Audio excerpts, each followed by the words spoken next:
Et le nuage arrive donc en France demain, un sujet évoqué par l'autorité de sûreté nucléaire, l'ASN, qui tenait tout à l'heure une conférence de presse.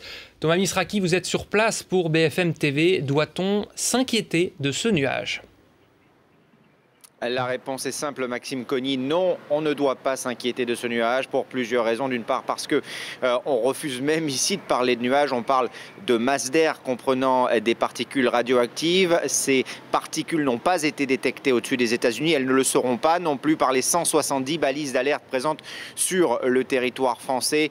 Les niveaux sont extrêmement faibles, 1000 à 10 000 fois moins que ce qui avait été enregistré au lendemain de l'accident de Tchernobyl. Il n'a donc pas lieu de s'inquiéter d'une contamination par l'air, pas lieu de s'inquiéter non plus d'une contamination par le sol, que ce soit à court, moyen ou long terme. Il ne faut donc pas non plus changer ses comportements. C'est ce que l'on explique ici. Pas besoin, par exemple, d'aller dans une pharmacie pour acheter des pastilles d'iode. Pas besoin de se confiner chez soi, que ce soit pour les nouveau-nés, pour les femmes enceintes ou pour les personnes les plus fragiles. Il n'y a absolument aucun risque. Le plus gros risque, finalement, dit-on ici, c'est celui de la psychose. Et pour se battre contre ce risque, deux informations à noter ce matin. La première, c'est que les professionnels de santé vont être mis à contribution pour informer le public. C'est le cas de l'Ordre national des médecins ou de l'Ordre des pharmaciens. Un public qui pourra bientôt aussi poser directement ces questions aux professionnels, puisqu'un système de communication va être mis en place pour tenter de rassurer le plus possible la population.